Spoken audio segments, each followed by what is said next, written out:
Hello दोस्तों, हमारे YouTube channel में आप सभी का स्वागत है। तो दोस्तों, आज की इस वीडियो में हम आज़ाद इंजीनियरिंग स्टॉक को डिस्कस करने वाले हैं।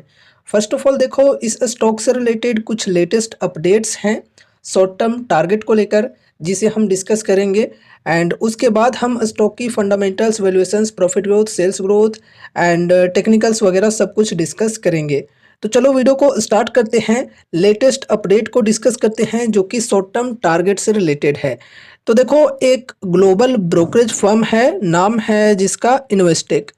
तो इन्वेस्टेक ब्रोकरेज हाउस के द्वारा स्टॉक के अंदर बाई की रेटिंग दी गई है एंड टारगेट प्राइस दी गई है स्टॉक के अंदर 1850 की। ठीक है, ब्रोकरेज हाउस का कहना है कि शॉर्ट टर्म में ये जो स्टॉक है 1850 के लेवल तक जा सकती है। अगर हम करेंट प्राइस यानी कि 1569 से 1850 तक की बात करें तो ये लगभग 18 से 19% की गेन होगी। तो ब्रोकरेज हाउस का कहने का मतलब ये है कि अभी स्टॉक के अंदर करंट प्राइस से 18 से 19% तक की गेन हमें देखने को मिल सकती है। एंड ब्रोकरेज हाउस की रेटिंग के बाद स्टॉक के अंदर हमें 4% के अप्रोक्स तेज़ी देखने को मिली है। गाइज, अगर हम ओपन मार्केट की बात करें तो ये जो तेज़ी थी और भी बेहतरीन थी, 7-8% तक की तेज़ी हमें आज के दिन देखने को मिली है। लेकिन प्रॉफिट बुकिंग भी हुई है स्टॉक के अंदर आज के दिन अच्छी खासी, इसलिए ओवरऑल स्टॉक जो है ये आज 4% की गेन के साथ क्लोजिंग दी है। ठीक है, वैसे ये भी तेज़ी की परसेंटेज की बात की जाए तो बढ़िया है। और यहाँ पर देखो, हम अब डिस्कस करते हैं कि ब्रोकरेज हाउस यहाँ पर पॉजिटिव क्यों है, बुलिश क्यों है। तो देखो, इन्वेस्टेक ने कहा कि आज़ाद इंजीनियरिंग का बिजनेस मॉडल निवेशकों को कई आकर्षक मैक्रो थीम पर दांव लगाने का मौका देता है। इसके अलावा इसकी ग्रोथ संभावनाएं भी काफ़ी मजबूत है। वित्त वर्ष 2024 से 27 के दौरान कंपनी के शुद्ध मुनाफे में 40% CAGR के दर से बढ़ोतरी का अनुमान है।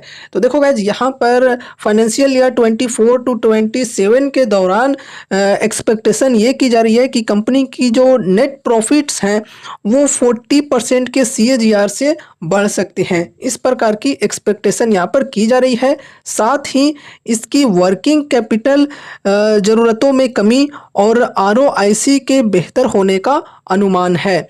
इसके अलावा कुछ और भी चीज़ें यहाँ पर कही जा रही हैं। आज़ाद इंजीनियरिंग की 75% से अधिक आमदनी एक्सपोर्ट से आती है, यानी कि ये जो कंपनी है एक एक्सपोर्ट ड्रिवन कंपनी है। इनकी जो मेजर रेवेन्यू आती है वो आती है एक्सपोर्ट के माध्यम से, जो इसे घरेलू मार्केट में किसी भी तरह की अस्थिरता से सुरक्षा मुहैया कराता है। ठीक है, अगर घरेलू बाजार में कुछ भी प्रॉब्लम्स आती हैं तो इनको एक सेफ्टी मिल जाती है, क्योंकि जो इनकी मेजर रेवेन्यू आती है वो एक्सपोर्ट के माध्यम से आती है, बाहरी देशों के माध्यम से आती है। अब देखो गाइज, यहाँ पर ये एक रिस्क भी हो सकती है कि अगर जो बाहर के कंट्रीज हैं उनके अंदर कुछ प्रॉब्लम्स आती हैं तो फिर इनकी रेवेन्यू में इफेक्ट हमें देखने को मिल सकती है। लाइक एग्जांपल के तौर पे अगर हम कहें IT सेक्टर, केमिकल सेक्टर, तो अगर हम फॉरेन की बात करें, फॉरेन में इनकी डिमांड्स काफ़ी ज़्यादा चलती हैं, तो वहाँ पर अगर कुछ प्रॉब्लम्स होती हैं, इकोनॉमी के अंदर मानकर चलो कुछ प्रॉब्लम्स आती हैं या फिर कुछ ऐसी रूल रेगुलेशंस आती हैं, तो उन कंपनीज के रेवेन्यू के अंदर भी हमें इफेक्ट देखने को मिलता है। तो उस प्रकार की रिस्क यहाँ पर भी हो सकती है, ये भी ध्यान में रखकर चलना है। पॉजिटिव एंड नेगेटिव दोनों तरीके से हमें चीज़ों को समझ कर चलना चाहिए। ठीक है, एक सिक्के की दो पहलू होती है, दोनों पहलुओं को हमें समझना चाहिए। वित्त वर्ष 2024 के अंत में कंपनी का ऑर्डर बुक बढ़कर 3000 करोड़ रुपये पर पहुंच गया था। ठीक है, चलो बढ़िया है। अगर हम कंपनी के मार्केट कैप की बात करें तो 9000 करोड़ के अप्रोक्स है। एंड ऑर्डर बुक की बात करें तो FY24 के एंड तक 3000 करोड़ रुपये की थी। तो मार्केट कैप के अकॉर्डिंग अगर हम ऑर्डर बुक की बात करें तो यार चलो बढ़िया है। अब देखो, इसमें रोल्स रॉयस, बेकर हाउसेज और GE टेनेवा से मिले हालिया ऑर्डर शामिल नहीं हैं। इसके अलावा कंपनी को GTRE के लिए advance turbo gas generator ATCG इंजनों के एंड टू एंड प्रोडक्शन का भी कॉन्ट्रैक्ट मिला है। तो देखो गाइज, कुछ रिसेंटली कॉन्ट्रैक्ट्स मिले हैं जो कंपनीज को, रोल्स रॉयस, बेकर हाउसेज और GE टेनेवा, ये कुछ कंपनीज के माध्यम से ये ऑर्डर्स इसके अंदर शामिल नहीं है। फिर भी देखा जाए तो ओवरऑल चलो बढ़िया है ऑर्डर बुक। ठीक है, ऑर्डर बुक कंपनी की काफ़ी स्ट्रॉन्ग है और फ्यूचर ग्रोथ की भी चांसेज काफ़ी बेहतरीन है। जिस प्रकार से अभी हमने डिस्कस भी किया कि एक्सपेक्टेशन ये की जा रही है कि कंपनी के जो नेट प्रॉफिट्स हैं वो FY24 टू 27 के दौरान 40% के CAGR से बढ़ सकती हैं। तो ये सब कुछ रीजंस ब्रोकरेज हाउस ने बताए हैं और इस वजह से ब्रोकरेज हाउस यहाँ पर पॉजिटिव है और बाई की रेटिंग दे रहा है। अब चलो यहाँ पर हम स्टॉक की फंडामेंटल रेशियोज को भी डिस्कस करते हैं। मार्केट कैप की बात की जाए तो 9,281 करोड़ की मार्केट कैप है। स्टॉक पी 136 की है, इंडस्ट्री पी 42.6 की है। तो इंडस्ट्री पी के मुकाबले में स्टॉक की पी काफ़ी हाई देखने को मिल रही है। अगर हम इसे मीडियन पी से कंपेयर करें तो मीडियन पी है स्टॉक की 26.1 की। तो मीडियन पी के कंपैरिजन में भी स्टॉक की पी काफ़ी हाई है, यानी कि वैल्यूएशन स्टॉक की फिलहाल काफ़ी हाई है। पीजी रेशियो की डेटा अवेलेबल नहीं है। आरओसी की बात करें तो काफ़ी बेहतरीन है 21.5%। आरओई की बात करें तो कुछ खास नहीं है, एवरेज है 13.8%। Promoters holding 65.9%। प्लेज परसेंटेज 0 है, चलो ठीक है। करंट प्राइस 1569, 52 वीक हाई 2080 और लो है 642 की।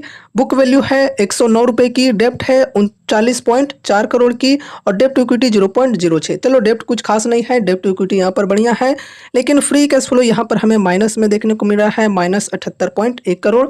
डिविडेंड यील्ड 0%, फेस वैल्यू 2 रुपये की, ईपीएस है 12.2 रुपये की। फंडामेंटल्स की ओवरऑल अगर यहाँ पर हम बात करें तो चलो ठीक है, ओके है। बहुत ही अच्छी भी नहीं कहेंगे और बहुत ही बेकार भी नहीं कहेंगे, इसे हम फेयर मानकर चल सकते हैं। बाकी वैल्यूएशन की बात करें तो वैल्यूएशन फिलहाल काफ़ी एक्सपेंसिव है स्टॉक की।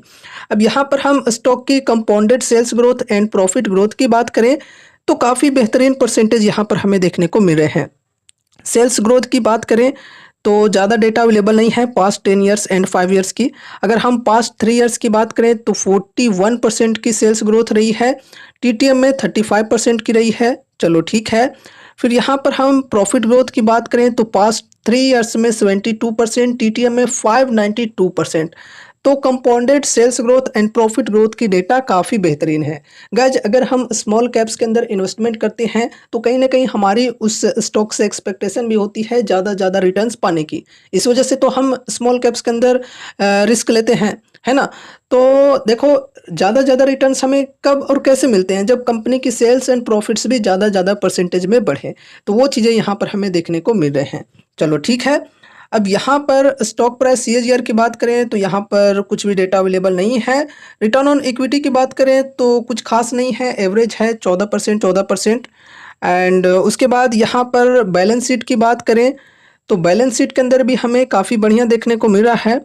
कैश रिजर्व की बात करें तो देखो यहाँ पर कंसिस्टेंसी के साथ कैश रिजर्व कंपनी के बढ़े हैं, ठीक है। अभी फिलहाल कैश रिजर्व कंपनी के पास है 633 करोड़ के। अगर हम फिलहाल की कैश रिजर्व की बात करें तो 633 करोड़ की कैश रिजर्व है कंपनी के पास, चलो बढ़िया है। अब कैश रिजर्व की तुलना में अगर हम बोरोइंग्स यानी कि कर्जे की बात करें तो कर्जे हैं कंपनी के अंदर 39 करोड़ के अप्रॉक्स। तो बोरोइंग्स की तुलना में कैश रिजर्व कंपनी की काफ़ी बेहतरीन है, चलो बढ़िया है। अब यहाँ पर हम टोटल एसेट्स को भी डिस्कस करते हैं। तो देखो गाइज कंपनी के जो एसेट्स हैं ये भी कंसिस्टेंसी के साथ बढ़ रहे हैं, चलो ठीक है। एक चीज़ और कि यहाँ पर देखो CWIP के अंदर भी हमें देखने को मिल रहा है 45 करोड़, चलो ठीक है। अब यहाँ पर हम शेयर होल्डिंग पैटर्न की बात करें तो यहाँ पर भी हमें अच्छी चीज़ें देखने को मिल रहे हैं। प्रमोटर्स की बात करें फर्स्ट ऑफ ऑल तो देखो प्रमोटर्स के जो होल्डिंग्स हैं ये काफ़ी टाइम से स्टेबल हैं, ठीक है, 65.90% पर। अगर हम FIIs की बात करें तो FIIs की तरफ से लगातार खरीदारी हो रही है स्टॉक के अंदर, देख सकते हो यहाँ पर 4.68%, फिर 6.98%, फिर यहाँ पर 9.69%, बहुत ही बढ़िया। तो यहाँ पर बेचने वाला कौन है, DIIs एंड पब्लिक। DIIs के तरफ से लगातार यहाँ पर सेलिंग हो रही है, ट्रिम हो रहे हैं। फिर यहाँ पर पब्लिक की भी बात करें तो पब्लिक की तरफ से भी लगातार ट्रिम हो रहे हैं, लेकिन खरीदने वाला यहाँ पर है FIIs। तो चलो ये एक पॉजिटिविटी यहाँ पर हमें देखने को मिल रही है, ठीक है। बाकी देखो यहाँ पर स्टॉक की ओवरऑल हम बात करें तो चलो बढ़िया है, फंडामेंटल्स भी बढ़िया है और कंपनी की सेल्स ग्रोथ, प्रॉफिट ग्रोथ वगैरह भी हमें बढ़िया ही देखने को मिल रहे हैं। Share holding patterns, balance sheet वगैरह सब कुछ ठीक ठाक है। एंड देखो ये जो कंपनी है ये एक स्मॉल कैप कंपनी है जो कि डिफेंस एंड एरोस्पेस वगैरह सेक्टर्स के लिए इक्विपमेंट्स प्रोवाइड कराने का काम करती है, ठीक है।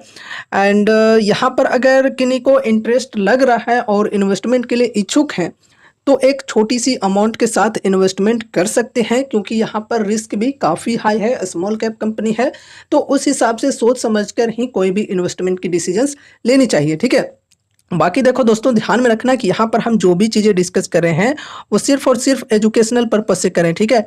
आप सभी को मैं इस स्टॉक से रिलेटेड कोई भी बाय या सेल की कॉल टिप या रिकमेंडेशंस नहीं दे रहा हूँ, तो इसलिए इस वीडियो को देखने के बाद आपको अपनी भी कुछ स्टडी एनालिसिस करनी है। एंड अगर आपके फाइनेंशियल एडवाइजर्स हैं तो उनसे भी एक बार कंसल्ट जरूर से करना है एंड उसके बाद ही कोई डिसीजंस लेने हैं।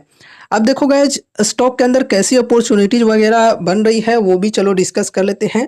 तो देखो गाइज, 52 वीक हाई के लेवल से करेंट प्राइस तक की बात करें जो कि है 1569 की, तो लगभग 24 से 25% की डिस्काउंट यहाँ पर हमें मिल रही है, जो कि देखा जाए तो चलो फर्स्ट एसआईपी के लिए इन्वेस्टमेंट की शुरुआत करने के लिए ओवरऑल ठीक है। बल्क में बाइंग के लिए बिल्कुल भी नहीं, एक छोटी सी एसआईपी के साथ यहाँ पर हम इन्वेस्टमेंट की शुरुआत करके चल सकते हैं।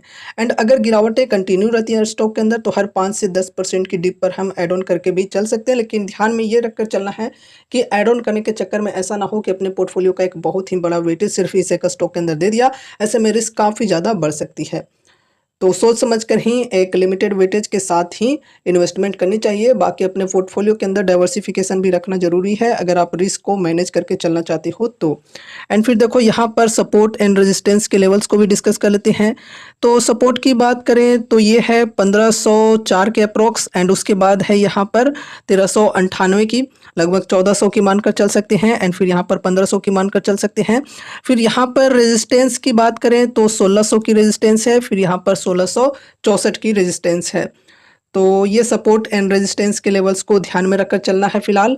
और देखो गाइस, जो इन्वेस्टेक ब्रोकरेज फर्म के द्वारा यहाँ पर शॉर्ट टर्म के लिए टारगेट दी गई है 1850 की, तो इससे रिलेटेड बहुत ज़्यादा सोचने की ज़रूरत नहीं है अगर आप एक लॉन्ग टर्म इन्वेस्टर हो तो।